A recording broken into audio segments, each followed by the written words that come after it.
नमस्कार दर्शकों, मैं हूं नाविका कुमार और आप जुड़ रहे हैं मेरे साथ सवाल पब्लिक का शो पर।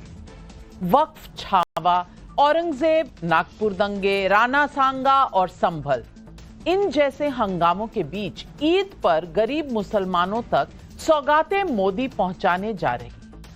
देश के 32 लाख गरीब मुसलमानों तक मोदी के नाम की ईदी पहुंचने का प्लान है। सौगातें मोदी नाम की इस किट में सेवइयां, शक्कर, दाल, चावल, खजूर, ड्राई फ्रूट्स, तेल, महिलाओं के लिए सूट का कपड़ा और पुरुषों के लिए कुर्ता पजामा है।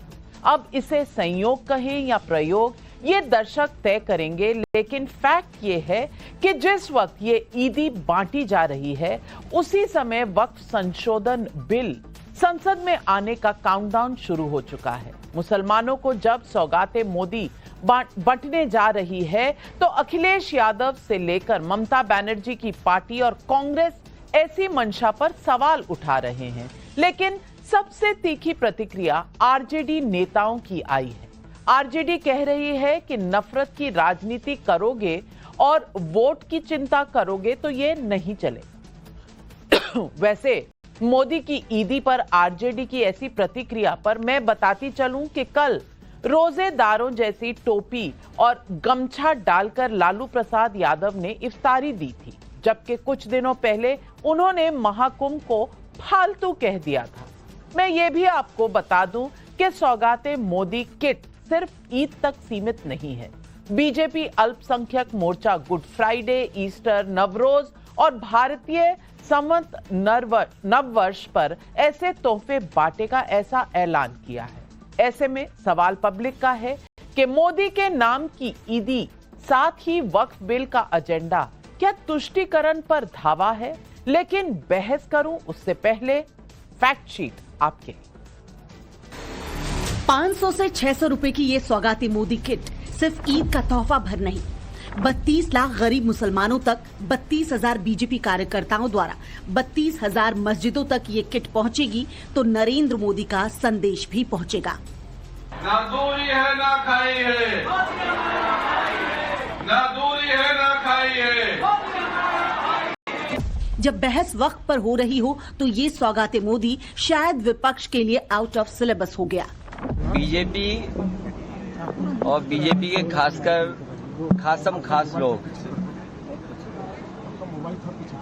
जो इतने सम्मान के साथ, इतने प्रेम के साथ त्योहार अगर मनाना चाहते हैं तो सभी त्योहार मनाने चाहिए। खुशी की बात है कि भारतीय जनता पार्टी अब मनाने लगी है बड़े पैमाने पर, और भारतीय जनता पार्टी वो दल है उससे अगर एक वोट मिल रहा हो कुछ करने से तो वो तुरंत परफॉर्म कर देंगे वो चीज।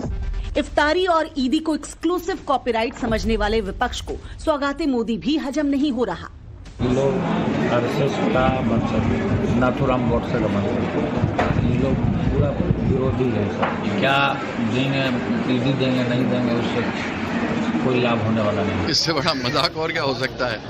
मगरमच्छ के मुंह को देखिए, खोलता है, दांतें लगती है, ऐसे लग के कितना अच्छा हंस रहा है। उसके पास लोग जाते हैं वो निकल जाता है। वही हाल है बीजेपी का, केवल झूठ बोलना, इसके अलावा कुछ नहीं करना। इनकी नकली राष्ट्रीयता दुनिया जानती है। क्या सोच सकते हो, कैसी बातें करते हो? सबसे बढ़िया मजाक पूरे दिन भर का आज ही था। ये कोई प्रधानमंत्री की सौगात नहीं है कि 35 लाख मुसलमानों को जो गरीब हैं उनको दी जाए।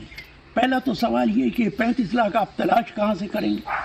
मुसलमानों के अंदर तो 90% गरीब लोग हैं। अगर सचमुच प्रधानमंत्री तोहफा देना चाहते हैं और हिंदू मुसलमान के बीच में जो नफरत आपने खड़ी कर दी है इसको खत्म कीजिए, मस्जिदों को तोड़ना बंद कीजिए। इससे बड़ा तोहफा मुसलमानों के लिए और कुछ नहीं हो सकता है। वैसे जब ईद पर सौगाते मोदी बट रही है, जब देश की योजनाओं में सबका साथ सबका विकास के आंकड़े हैं, तब कम से कम बिहार में कांग्रेस को मोदी का सड़कों का तोहफा भी कबूल नहीं। ढाका में भारतमाला प्रोजेक्ट बन रहा है। भारतमाला प्रोजेक्ट क्यों बन रहा है, किसके लिए बन रहा है? बिहार में जब कुछ है ही नहीं तो रोड क्यों बन रहा है? बिहार में है, बिहार में वो है जिसके लिए दुनिया तरसने वाली है। बिहार में है पानी, और पानी, याद कीजिएगा मेरा यह बात, ये प्रेस कॉन्फ्रेंस याद कीजिएगा, आज बोल रहे हैं, पानी पेट्रोल से भी ज्यादा कीमती होना है। दुनिया भर के पूंजीपतियों और कारोबारियों की नजर बिहार की पानी पर है। तो आज सवाल पब्लिक का है, वक्फ बिल पर संसद का फैसला होने से पहले मोदी के नाम की ईदी से क्या मुसलमानों में विश्वास बढ़ेगा? बीजेपी के सौगाते मोदी और विपक्ष की इफ्तारी में कितनी सियासत, कितना सेक्युलरिज्म? मोदी विरोधियों को मोदी की सड़क मंजूर नहीं, मोदी के नाम की ईदी मंजूर नहीं, ऐसा क्यों? यही सवाल आज पब्लिक पूछ रही है। और इन सवालों के जवाब देने के लिए आज हमारे साथ जुड़ रहे हैं बीजेपी के राष्ट्रीय प्रवक्ता और सांसद सुधांशु त्रिवेदी, कुछ ही समय में जुड़ेंगे। कमलाकर त्रिपाठी नेता हैं कांग्रेस पार्टी के, प्रोफेसर अनवर पाशा प्रवक्ता हैं आरजेडी के, फराज किदवाई प्रवक्ता हैं समाजवादी पार्टी के, मोहम्मद फैज खान संयोजन राष्ट्रीय मुस्लिम मंच मेरे साथ यहां स्टूडियो में।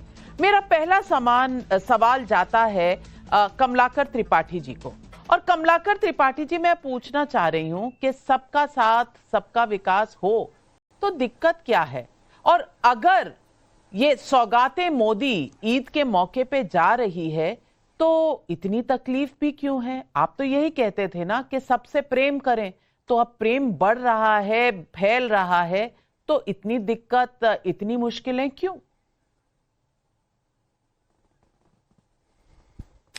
नाविका जी, लगभग 200 साल पहले गालिब साहब ने एक शेर कहा था, वो आज के संदर्भ में बड़ा मौजू नजर आ रहा है, जो हमारे अकलियत के भाई और हम सारे ही लोग कहना चाहते हैं कि मुझ तक कब आता था उसकी वज़्म में दौरे जाम। मतलब हमारे तक कब जो है उनकी सुविधाएं आती थीं, मुझ तक कब आता था उसकी वज़्म में दौरे जाम, ऐसा तो नहीं साकी ने उसमें जहर मिलाया हो। तो बेसिक चीज ये है, आप अचानक ये जो हृदय परिवर्तन हो रहा है उसके पीछे आपने एक जो अविश्वास की पूरी लड़ी लगा दी है। आप देश के प्रधानमंत्री स्वयं कहते हैं कि कपड़ों से पहचान लिया जाएगा। क्या कपड़ों से पहचानेंगे? चिन्मयानंद को आप कपड़ों से पहचान लिए थे, कुलदीप सेंगर को कपड़ों से पहचान लिए थे, लेकिन माइनॉरिटी के लोगों के लिए आप कपड़ों से पहचानने की बात करते हैं। आप जब गुजरात दंगों पर पूछा जाता है, माइनॉरिटी वो भूली नहीं है, जब पूछा जाता है तो कहते हैं कि पिल्ला भी अगर गाड़ी के नीचे दबकर मर जाता है तो दुख होता है। आपने किस चीज से कंपेयर किया? आपके सांसद रमेश विधुड़ी जी संसद में जिस तरीके का बयान देते हैं और उसके बाद उनको दिल्ली विधानसभा चुनाव में टिकट भी दिया जाता है, तो आप बेसिक चीज समझिए, आपकी कथनी और करनी का ये जो इतना बड़ा अंतर है।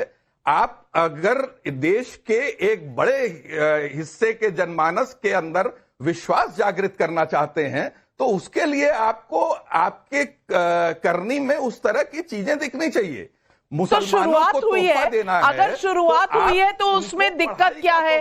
और प्रधानमंत्री की हर स्कीम में क्या मुसलमानों को सुविधाएं नहीं मिलती? वो स्कीम से उन्हें लाभ नहीं मिलता?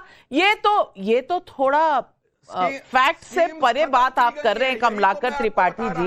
वैसे जाम में जहर होता है ये तो सब जानते हैं, लेकिन फिर भी आपको जाम ही की आरजू क्यों है? ये भी तो एक सवाल है। और सुधांशु त्रिवेदी जी जवाब दे दीजिए। नहीं, एक मिनट पहले बात पूरी हो जाने दीजिए ना। नहीं, आपकी बात तो कयामत तक पूरी नहीं होगी। अब आप 2 मिनट बोल चुके, अब सुधांशु जी जवाब देंगे। सुधांशु जी, मैं 2 मिनट में ही कह देता हूं। कमलाकर जी ने कहा कि जाम में जहर किसने मिलाया था, और मैं जाम में जहर का सबूत देता हूं। जब इस देश को आजादी मिली, ये थोड़ा इको हो रहा है, इसको ठीक करवा दीजिएगा। जब इस देश को आजादी मिली तो मुसलमानों की स्थिति कोई खराब नहीं थी, वो तो सबसे बढ़िया स्थिति में थे। 1931 की सेंसस में उत्तर प्रदेश के हम रहने वाले हैं, वहां 8% रेट ऑफ लिटरेसी थी और सैयद मुसलमानों में 24% थी। हिंदू समाज में जो, क्योंकि 31 का सेंसस कास्ट वाइज था, तो हिंदू समाज में सबसे पढ़ी लिखी जाति ब्राह्मण मानी जाती थी 15% और क्षत्रियों में 13% थी। मुस्लिम वो थे और ब्यूरोक्रेसी में 20% था और तमाम रियासतों के मालिक थे, नवाब पटौदी, नवाब भोपाल, नवाब रामपुर, नवाब जूनागढ़, नवाब लखनऊ, हैदराबाद के निजाम। फिर क्या हो गया? ये जहर था या अमृत था कि 67 साल के बाद जब सच्चर कमेटी की रिपोर्ट आई तो कहा मुसलमानों की स्थिति 80 से भी खराब हो गई। मेरे भाई, इस सेकुलर शासन ने क्या दिया उनको? जानते क्या हो गया? ये जब से सेकुलरिज्म के जाल में फंसे तो ऐसा जाम पिलाया गया कि उस नशे में मस्त रहे, पढ़ाई छूट गई, लिखाई छूट गई, कमाई छूट गई, सब कुछ छूट गया। और वो मुस्लिम समाज जिसकी पहचान कलाकार, फनकार, नगमा निगार होते थे, मतलब कभी बड़े गुलाम अली से लेके और हसरत जयपुरी से लेके साहिर लुधियानवी होते थे, उसके प्रतीक कौन हो गए? उसके प्रतीक हो गए मुख्तार अंसारी, अबू सलेम, छोटा शकील, दाऊद इब्राहिम और बिहार में शहाबुद्दीन। तो एक लाइन में कहूंगा, चूंकि आपने भी शेर सुनाया था, तो कमलाकर जी मैं कहना चाहता हूं मुस्लिमों की तरफ से, मुस्लिमों के लिए, कि जो हुक्मराने वक्त थे वो आज मजलूम हो गए, क्योंकि सेकुलरिज्म के जाल में ऐसे फंसे कि उलझलूल हो गए। इनको समझ में नहीं आया कहां से कहां पहुंच गए। और मैं ये भी एक बता देना चाहता हूं, मैंने पार्लियामेंट में बोला था, दोबारा रिपीट कर दूं, मुसलमानों की एक गति ऑब्लिक दुर्गति क्यों हुई? उनको इन लोगों ने, सेकुलर दलों ने कहा, अरे हमें तुमसे बड़ी मोहब्बत है, मगर बीजेपी को तुमसे बड़ी दावत है, संभल के रहना, ये तुम्हें बर्बाद कर देंगे। और वास्तविकता में धीरे धीरे बर्बाद होते रहे वो सेकुलर शासन काल में। मैं एग्जाम्पल देना चाहता हूं कि पश्चिम बंगाल में एक दिन भी बीजेपी का शासन नहीं रहा है। 30% मुसलमान है और सरकारी नौकरी में 1.8%। गुजरात में सबसे लंबे समय शासन रहा है, 8% पॉपुलेशन में हो, 7% सरकारी नौकरी में। तो एक लाइन में भी आपको फिर ये वो शेयर कर देता हूं जो उन्होंने पार्लियामेंट में बोला था कि मुस्लिमों की स्थिति ये हो गई कि किसी को किसी की मोहब्बत ने मारा, किसी को किसी की अदावत ने मारा, मगर इस शराफत अली को सेकुलर सियासत ने मारा। अब अनवर पाशा जी, सबसे ज्यादा तो बिहार में चुनाव है तो ईदी और सौगाते मोदी से सबसे ज्यादा तकलीफ तो मुझे लग रहा है कि आपकी पार्टी को हो रही है। क्यों भैया? अब वोट की चिंता सताने लग गई। जब कुंभ फालतू लग रहा था तब तो नहीं सोचा था, लेकिन बीजेपी ने ईदी क्या देने का सोच लिया, बड़ी चिंता होने लग गई कि अरे भाई ये तो हमारी तिजोरी में हाथ डाल दिया, ये वोट बैंक तो हमारा है। क्यों? अगर मोदी मुसलमानों की खैर खा करें तो दिक्कत, ना करें तो दिक्कत। ये कौन सा सेक्युलरिज्म है? नाविका जी, मैंने जब ये खबर पढ़ी अखबार में कि मोदी जी के नाम पे सौगात मोदी दी जा रही है मुसलमानों को, गरीब मुसलमानों, तो मेरी जिज्ञासा बढ़ी कि जरा देखें कि मोदी जी ने अपना दिल मुसलमानों के लिए कितना खोला है। गरीब मुसलमानों के लिए उन्होंने क्या कुछ दिया है उसका अंदाजा भी इससे लगा सकते हैं कि उस किट में 500 रुपए की चीजें हैं, जिसका इतना चर्चा है। ये तो वही बात हुई कि नाम बड़े और दर्शन छोटे। मोदी जी की नजर में मुसलमानों की यही औकात है, दिल खोला भी तो भीख दिया, मुसलमानों को कटोरा थमा दिया। मैं ये बताना चाहता हूं नाविका जी, रमजान का महीना चल रहा है और ईद से पहले हर मुसलमान ज़कात निकालता है। जो संपन्न मुसलमान है वो ज़कात निकालता है, गरीबों में बांटता है, वो भी 1000-2000 से कम नहीं देता गरीबों को। लेकिन मोदी जी ने मुसलमानों की तो औकात ही नाप दी। गरीब मुसलमानों की औकात 500 रुपए लगा दी उसकी कीमत। उन्हें देना है तो रोजगार दीजिए ना, उन्हें देना है तो नुमाइंदगी दीजिए, प्रतिनिधित्व दीजिए, पार्लियामेंट में प्रतिनिधित्व दीजिए, असेंबली में प्रतिनिधित्व दीजिए, रोजगार में दीजिए। आप तो दिन रात उनके खिलाफ अपीजमेंट का रट लगाए रखते हैं। इसको किस श्रेणी में डालेंगे? ये जो ईदी दे रहे हैं आप, सौगात मोदी, ये किस श्रेणी में डालेंगे आप तो कल तक अफ्तार पार्टी को गलत बता रहे थे कि ये अपीजमेंट है, आप ईद मिलन पार्टी को अपीजमेंट बताते हैं। तो ये आपका दिल इतना क्यों खुला है? जाहिर है कि बिहार में इलेक्शन है और एक तरह से रिझाने की कोशिश मुसलमानों को हो रही है, लेकिन मुसलमान इतने बेवकूफ नहीं। मुसलमान जानते हैं कि उनकी समस्याएं क्या है, उनकी फिर डर क्यों लग रहा है? और मोहब्बत की कीमत, मोहब्बत की बोली कब से लगने लगी अनवर पाशा साहब? मोहब्बत की भी आपने बोली लगा दी। आपकी मोहब्बत का कोई उसमें वैल्यू जरूर होगी, पर सुधांशु जी, ये जो ईदी है इसे क्या कितने रुपए की है इसमें तोला जाता है? क्या ईदी इसीलिए दी जाती है? देखिए, अनवर पाशा साहब ने एक बहुत अच्छी बात बोली। मैं सारे दर्शकों से कहता हूं जो सुन रहे हो, और खासकर जो मुस्लिम हैं वो जरूर सुने। इन्होंने ज़कात की बात कही। पूरे हिंदुस्तान में सबसे ज्यादा ज़कात कहां से आता है, किस राज्य से आता है? गुजरात, जहां बकौल आपके तो मुसलमानों की स्थिति एकदम खत्म है। मेरे भाई, जहां पर आज तक बीजेपी का शासन नहीं रहा, वो सबसे कम कंट्रीब्यूट करने वाले राज्यों में है ज़कात में, और जहां बीजेपी का सबसे लंबा शासन रहा है, वो सबसे ज्यादा ज़कात देने वालों में। अर्थात रियल में जिसे कहते हैं डेवलपमेंट और प्रॉस्पेरिटी जहां आती है। और हम एक और बात कहना चाह रहे हैं, ऐसा नहीं कि मोदी जी आज ये कर रहे हैं, हम अच्छे और सच्चे मुसलमान को ढूंढ ढूंढ कर आगे बढ़ा रहे थे। आज बिहार के गवर्नर आरिफ मोहम्मद खान साहब हैं। मैं, पाशा साहब, आप पढ़े लिखे व्यक्ति हैं, मैं चैलेंज करके कहता हूं, कोई पॉलिटिकल क्लास में दिखा दीजिए कोई मुसलमान, मैं मुल्ला मौलवी मुफ्ती बारी और मुकर्रम की बात नहीं कर रहा हूं, पॉलिटिकल क्लास में कोई इनसे बड़ा आलिम फाजिल मुसलमान हो जो कुरान से लेकर हदीस तक किसी मुद्दे के ऊपर बात कर सके और अरबी फारसी से लेकर उर्दू तक बात कर सके, हमने उसको उठाया। क्यों? वो आज से नहीं, 40 साल पहले से ट्रिपल तलाक के विरुद्ध थे। हमने डॉक्टर कलाम को राष्ट्रपति बनाया, ये सब आप लोग उनके खिलाफ थे। डॉक्टर कलाम से बड़ा साइंसदान भारत तो छोड़िए, अरे अरब, ईरान, टर्की से लेकर इंडोनेशिया तक कोई हुआ पिछले 300-400 सालों में तो बता दीजिए। मोदी सरकार बनी तो हमारे आईबी चीफ आसिफ इब्राहिम थे, 8 महीने कार्यकाल बाकी था। हम किसी की धर्म और जात नहीं देखते अफसर में, मगर कांग्रेस ने प्रचार किया था, देखो हमने मुस्लिम को आईबी चीफ बनाया। And Asif Ibrahim completed 8 months during Modi government, IB chief Muslim रहा। हम आज से नहीं, ब्रिगेडियर मोहम्मद उस्मान के घर के ऊपर हमारे लोग गए। वीर अब्दुल हमीद की शहादत की 50वीं वर्षगांठ हुई, किसको बुलाया? उनकी पत्नी को बुला के प्रधानमंत्री कार्यालय में सम्मानित किया। और आप लोगों ने किसको किया? यासीन मलिक को बुलाया, जिसके ऊपर 3 एयरफोर्स ऑफिसर्स के मर्डर का आरोप। यही अंतर है। हमारे लिए कौन है? ब्रिगेडियर मोहम्मद उस्मान है। हमने भारत में 15 अगस्त 47 को पहली शहनाई बजाने वाले उस्ताद बिस्मिल्लाह खां को अटल जी की सरकार में भारत रत्न दिया, हमारे लिए वो हैं। अबुल कलाम है, हमारे लिए आरिफ मोहम्मद खान है। आपके लिए क्या है? इशरत जहां बिहार की बेटी है, जाकिर नायक शांति का मसीहा है, अफजल गुरु हालात का मारा है, याकूब मेनन की जुडिशियल किलिंग है, ओसामा जी है, हाफिज साहब है, और फिर कहेंगे साहब मुसलमानों के साथ बहुत बुरा हो रहा है। हमने जो अपना स्टैंड रखा है, कंसिस्टेंट रखा है, हमने मुसलमानों को सही दिशा में ले जाने का प्रयास किया है, सही और लियाकत के साथ, सदाकत के साथ सही दिशा में ले जाने का प्रयास किया है। आपने शॉर्टकट रास्ता चुना है, लेकिन कट्टरपंथी वोटों के नेताओं के साथ गठबंधन करो। और लेकिन सुधांशु जी, एक सवाल तो उठता है, एक सवाल तो उठता है कि कल तक आप इफ्तारी पर बोल रहे थे कि ये इफ्तारी अपीजमेंट है, तो आज दुनिया पूछेगी कि इफ्तारी अगर अपीजमेंट है तो फिर ईदी क्या है? ये सवाल तो वाजिब सवाल है। हाँ, दोनों में फंडामेंटल अंतर है। देखिए, इफ्तार जो है वो एक धार्मिक प्रक्रिया है। ये कुछ वैसे है जैसे हमारे यहां व्रत रखा जाता है और फिर शाम को फलाहार किया जाता है व्रत तोड़ने के लिए। अब कोई व्रते न रखे और दिन में ठूस ठूस के खाए, फिर कहे मैं शाम को फलाहार कर रहा हूं, व्रत का उद्यापन कर रहा हूं, तो यह मजाक बनाना है। तो अगर कोई व्यक्ति रोजा अफ्तारी नहीं कर रहा है, रोजेदारी नहीं कर रहा है और रोजा अफ्तारी कर रहा है, तो फिर मुझे लगता है जैसे अभी मुस्लिम लीग की रोजा अफ्तारी थी, तब उसमें कौन दिख रहा था? जया बच्चन जी दिख रही थी और ये कांग्रेस के अन्य नेता दिख रहे थे। इसमें से कौन रोजेदार था? हाँ, ईदी जो है वो गिफ्ट देने की बात है। जैसे आप दिवाली में किसी को गिफ्ट देते हैं, आप मुबारकबाद देते हैं, इसका धार्मिक प्रक्रिया से मतलब नहीं है।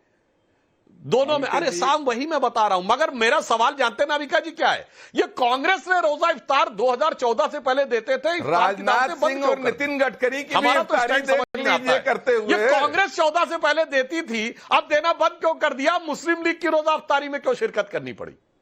नहीं, कमलाकर त्रिपाठी जवाब दीजिए ना। आप 2014 से पहले अगर इफ्तारी करते तो आप बंद क्यों कर दी? पार्टी क्यों नहीं देते?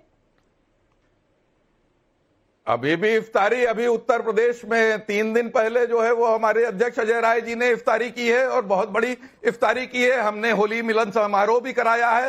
पर हम जो अभी सुधांशु जी इतनी चीजें बता रहे थे, मुझे बड़ा हास्यास्पद लगा कि आईबी चीफ का टर्म बाकी था, वो इन्होंने कंप्लीट करने दिया। ये क्या एहसान कर दिया क्या? वो भी क्या कोई अचरज की बात थी? आप मतलब आप ये कहना चाहते हैं कि बीजेपी गवर्नमेंट में आईबी चीफ को अपना वो भी कंप्लीट नहीं करना चाहिए था? और दूसरी चीज, एक और शेर जब इन्होंने कहा है तो मुझे वो भी याद आ रहा है कि हैरत तो हुई मस्जिद में तुझे देख कर है खुमार, ऐसा भी क्या हुआ कि खुदा याद आ गया? और हो सकता है मोदी जी को अपना वो बयान याद आ गया हो जिसमें उन्होंने कहा था कि मैं पठान का बच्चा हूं, लेकिन जब अखलाक की हत्या होती है तब वो पठान के बच्चे नहीं रह जाते।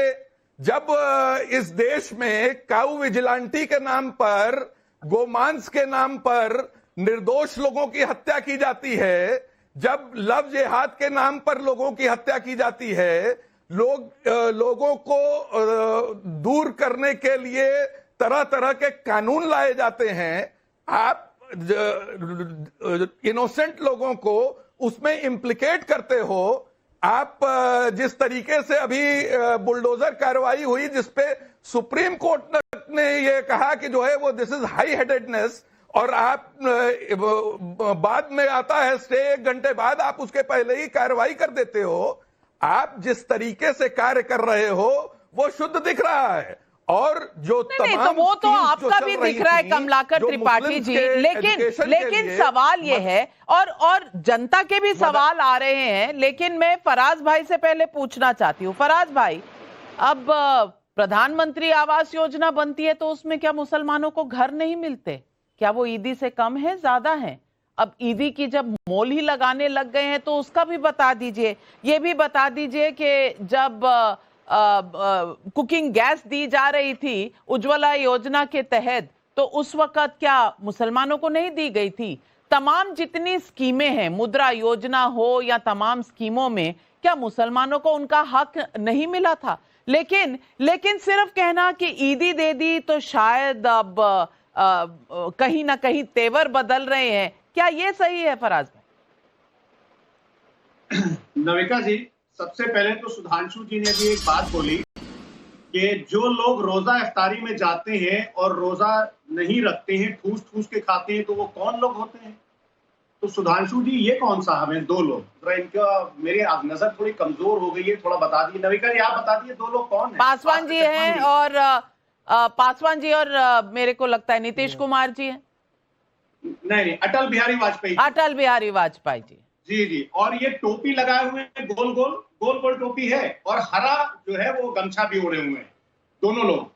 तो क्या है नविका जी, मैं सुधांशु जी को, देखिए बहुत लर्नेड आदमी है, इनकी मैं रिस्पेक्ट करता हूं पर्सनली, लेकिन कुछ इनकी बातों से मैं इत्तेफाक नहीं रखता हूं। रोजा अफ्तारी में सुधांशु जी, मैं लखनऊ में अगर करूंगा, आपको इन्वाइट करूंगा, और मेरी ये दिली इच्छा होगी कि आप आइए और हमारे साथ रोजा अफ्तारी करिए, तो ये आपका तर्क बिल्कुल गलत है। नविका जी, आपका सवाल था, आपने कहा कि प्रधानमंत्री आवास योजना में क्या मुसलमानों को आवास नहीं मिले, क्या उज्ज्वला योजना में गैस सिलेंडर नहीं मिले। अब अगला सवाल आप पूछिए कि मुसलमानों का अस्पताल में इलाज भी हो रहा है, उसके बाद बोलिए कि मुसलमान पार्क में टहलने भी जा रहा है, उसके बाद आप बोलिए कि मुसलमान के बच्चे जो हैं वो स्कूल भी जा रहे हैं। तो ये सारी चीजें जो हैं, ये संविधान ने इस देश के नागरिक होने के नाते नविका जी ये हक दिया है। इसमें नरेंद्र मोदी जी, माननीय प्रधानमंत्री जी, कोई एहसान नहीं कर रहे। आपने अपने ओपनिंग स्टेटमेंट में बोला कि ये जो ईदी है, ये जो तुष्टीकरण कर रही है भारतीय जनता पार्टी, क्या ये सही? मैंने तो इस सब का इस्तेमाल नहीं किया। खैर, आपकी क्रिएटिव फ्रीडम है, कुछ भी डाल दीजिए किसी के मुंह में भी। जी, तो अब आपने शुरुआत में बोला कि ये सहयोग है कि प्रयोग है। नविका जी, ना ये सहयोग है और ना ये प्रयोग है, ये एक साजिश है।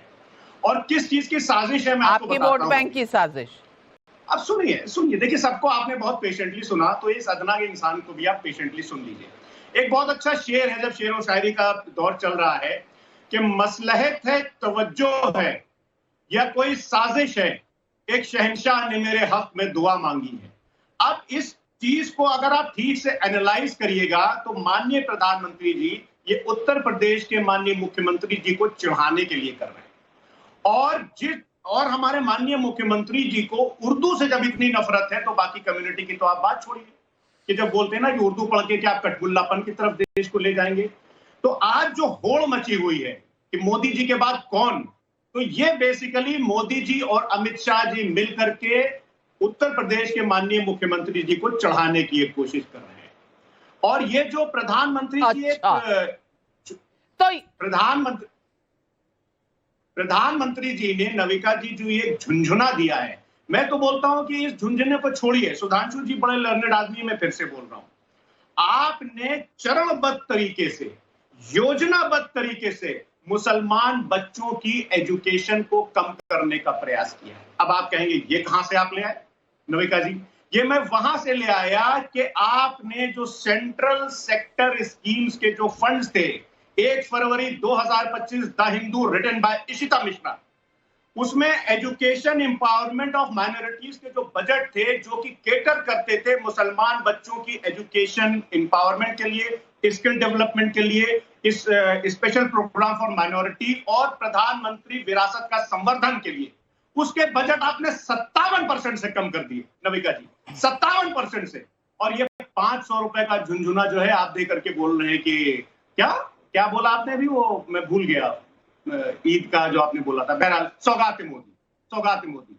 अरे मोदी जी आप ये सौगात मत दीजिए, कमाल है। अब फैज भाई, अब आप मुझे बता दीजिए, फराज भाई ने इतनी लंबी चौड़ी एक्सप्लेनेशन दे दी, कहते हैं कि अगर मुसलमान का बच्चा इलाज कराता है या स्कूल चला जाता है तो उसे मैं गिन रही हूं, क्योंकि ये कहते हैं कि भेदभाव हो रहा है मुसलमान के साथ। लेकिन जब कहा कि भेदभाव नहीं हो रहा, उन्हें स्कीम मिल रही है, तो कह रहे हैं वो तो मिलनी ही थी, तो फिर भेदभाव कहां है? और ये अगर बताया जा रहा है तो हम जता क्यों रहे हैं? अगर ईदी भेजी जा रही है तो मोल इतना थोड़ा क्यों है?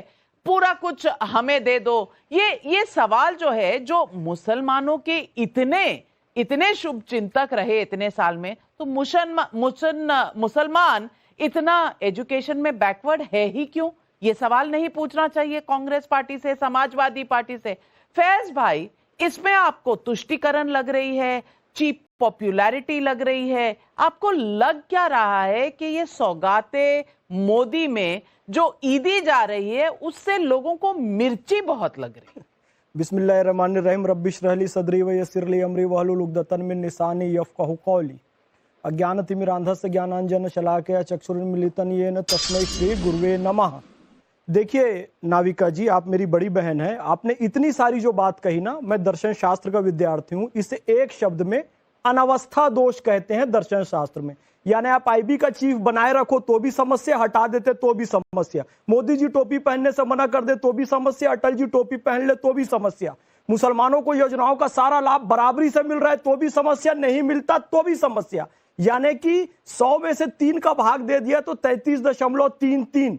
अब वो कितना 3 जाता है उसकी कोई अवस्था नहीं है। यानी पाई का मान जो होता है उसकी भी कोई अवस्था नहीं होती है। इसी तरीके से ये कभी किसी अवस्था में नहीं पहुंचेंगे कि हम संतुष्ट हो गए, अपना हृदय निकाल के दे दो, अपनी गर्दन काट के दे दो, तब भी कहेंगे नहीं जी ठीक से नहीं काटी, थोड़ा फिनिशिंग से काटना था। इसी को अनावस्था दोष कहते हैं। मोदी जी ने क्या किया देखिए, मैंने पहले अज्ञान तिमिरांधा से इसलिए कहा कि मोदी जी संस्कृत में ज्ञान की बात हमेशा कहते रहते हैं कि भाई सब ज्ञान से जुड़ो, लेकिन उन्होंने हिंदी में भी समझाया कि एक हाथ में तलवार एक हाथ में कुरान, ये कंसेप्ट खत्म करो, एक हाथ में कंप्यूटर एक हाथ में कुरान वाला कंसेप्ट लाओ। इनको हिंदी में भी समझ नहीं आया, उन्होंने संस्कृत में बताया जो गुजरात विद्यापीठ में लिखा है, गांधी जी ने स्थापित किया, अरबी में बताया अल-हिकमतु ज़ाल्लतुल मोमिन फहसो वज़दा अहक्को बिहा। मोदी जी की स्पीच उठाकर देखिए, अरबी में कोटेशन कह रहे हैं कि दुनिया में जहां भी ज्ञान मिले उसे अपना ही ज्ञान समझकर निसंकोच ग्रहण करना हर मुसलमान का हक है।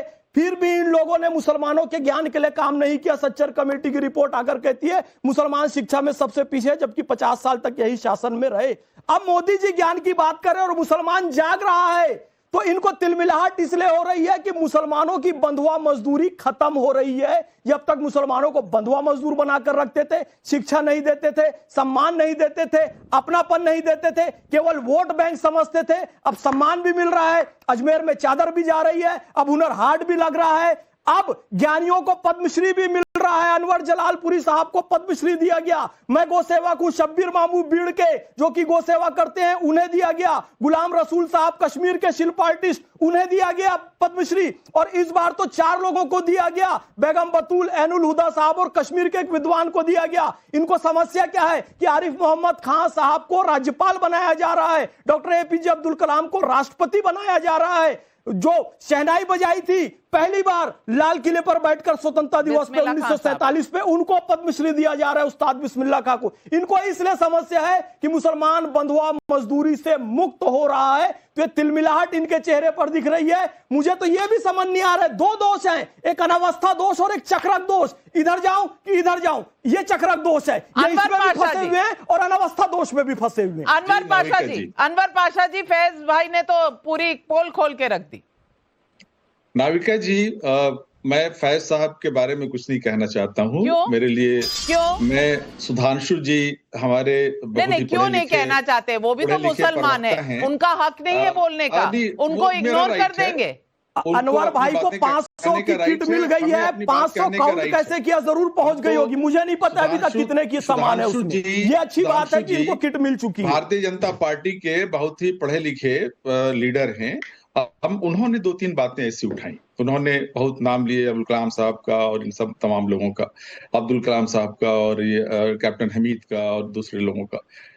सुधांशु जी से मेरा प्रश्न है कि क्या ये सच नहीं है कि आज आपने अपने संसदीय दल को मुस्लिम मुक्त बना दिया?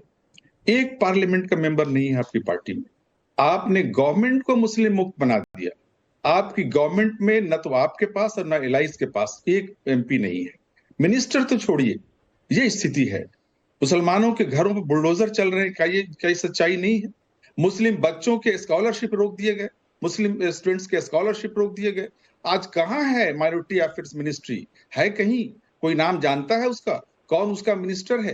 कहाँ है ये? आपको लगता है अगर मंत्री बौद्ध धर्म का हो तो वो मुसलमानों की देखरेख नहीं कर सकता, क्योंकि माइनॉरिटी मिनिस्टर किरण रिजिजू बौद्ध धर्म से आते हैं। सुधांशु जी, बुलडोजर अगर चलता है दंगाइयों के घर पे तो उसे मुसलमान क्यों कहते हैं? ये वही प्रवृत्ति है जो आप उल्लेख कर रहे थे। नाविका जी 10 सेकंड अगर दें तो सुधांशु जी की एक बात का मैं और जवाब देना चाहूंगा। उन्होंने कहा कि जो रोजा नहीं रखता है उसको इफ्तार नहीं करना चाहिए। ये वही मानसिकता है कि जो मुसलमान है वो दिवाली नहीं मना सकता, वो होली नहीं मना सकता, वो हिंदुओं के पर्व में शामिल नहीं हो सकता, मुसलमानों के पर्व में हिंदुओं को शामिल नहीं होना चाहिए। इसी मानसिकता की तरफ ये बात अगर आप लालू जी को समझा देते तो बहुत अच्छा होता, जिन्होंने कुंभ को फालतू कहा था।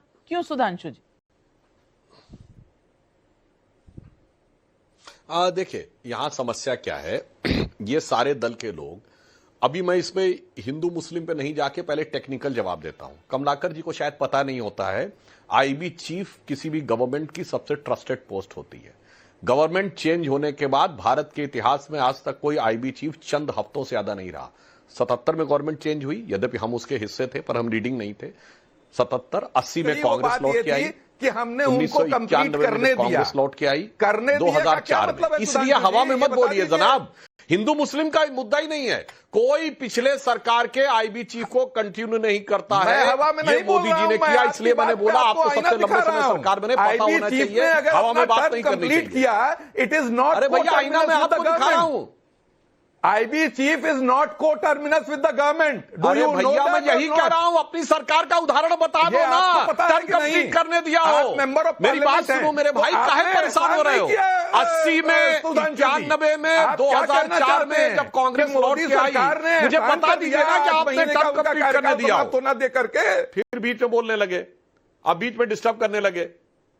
हमने तो सब कुछ कंप्लीट करना दिया। पहले सुन लीजिए, जवाब देने का मौका दूंगी त्रिपाठी जी। त्रिवेदी जी आप बोलिए, त्रिपाठी जी आ रही हूं आपके पास। सुधांशु जी हवा में मत बोलिए। कमलाकर जी 80 में आप लौट के आए, क्या आपने प्रीवियस वाले कंप्लीट करने दिया? नहीं करने दिया। 91 में लौट के आए, करने दिया?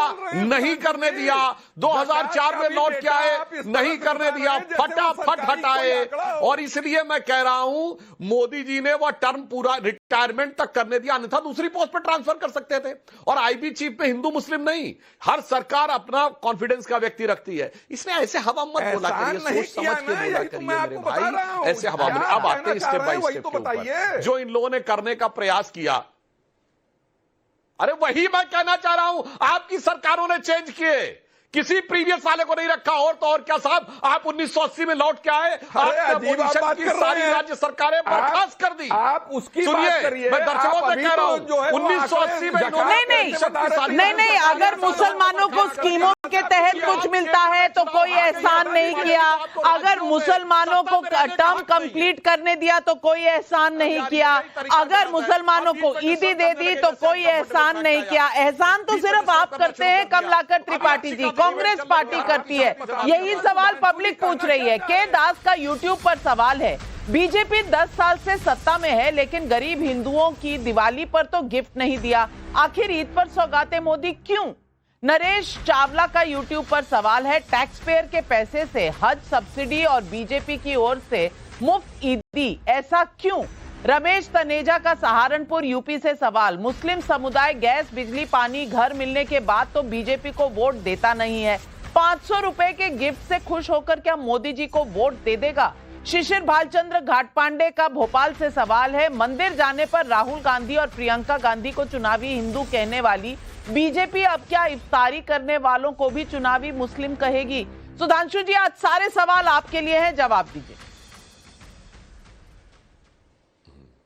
हाँ, पहले मैं बात और फैक्ट क्लियर कर देता हूं। होली और दिवाली पे एक उज्ज्वला का सिलेंडर फ्री दिया जाता था, हमारी सरकार ने, अनेक राज्य सरकारों ने दिया है। हाल ही में अभी जो दिल्ली का चुनाव हुआ उसी में कोई जाके चेक कर ले, 1 सिलेंडर होली पे फ्री और 1 सिलेंडर दिवाली पे फ्री, यह किया गया है, ऐसा नहीं है। दूसरा, जो ये ईदी वाला किया गया है अल्पसंख्यक मंत्रालय के द्वारा किया गया है, तो अल्पसंख्यक मंत्रालय का जो अपना बजट है उसके द्वारा किया गया है। तीसरी बात जो अनवर पाशा जी ने कही, यही मैं बताना चाहता हूं, जो लोग अल्पसंख्यक के नाम पे एक समुदाय की राजनीति करते थे उनको मैं बताना चाहता हूं, क्या ये बता सकते हैं कभी कोई अल्पसंख्यक मंत्री इनका गैर मुस्लिम रहा हो? क्या अल्पसंख्यक आयोग का चेयरमैन कोई गैर मुस्लिम रहा हो? आप ये बताइए, किसी सिख को बनाया? हमने बनाया सरदार त्रिलोचन सिंह को। आपने किसी क्रिश्चियन को बनाया? यूपी में हमारी गवर्नमेंट थी, हमने क्रिश्चियन को बनाया। आज बौद्ध मंत्री है हमारा।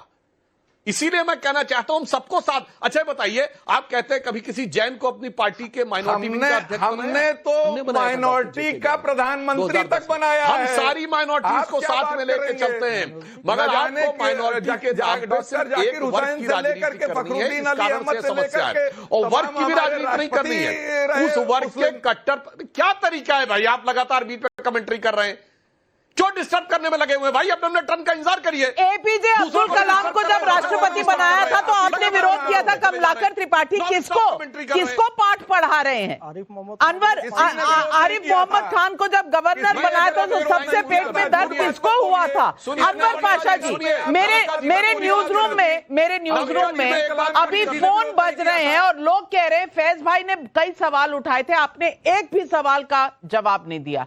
फैज भाई, आप सवाल दोहराएं, अनवर पाशा जी जवाब देंगे। मैं ये जवाब देना चाहता हूं। अनवर भाई, जवाब देना ये चाहता बताओ हूं कि इतने सारे पद्मश्री दिए गए मुसलमानों को, मैंने आपको गिनाया, इस साल ही 50 से ज्यादा मुस्लिम लड़के लड़कियां IAS और IPS बने, उनके साथ भेदभाव नहीं हुआ। IB चीफ को भी कंटिन्यू किया और मुसलमानों को सौगातें मोदी भी दे रहे हैं, राष्ट्रपति भी बनाया डॉक्टर कलाम साहब को, आरिफ मोहम्मद खान साहब को राज्यपाल भी बनाया, सब कुछ मुसलमानों के लिए कर रहे हैं। फिर भी आप इस बात से संतुष्ट क्यों नहीं हो रहे हैं? क्या आपके दिमाग में संतुष्ट क्यों नहीं हो रहे?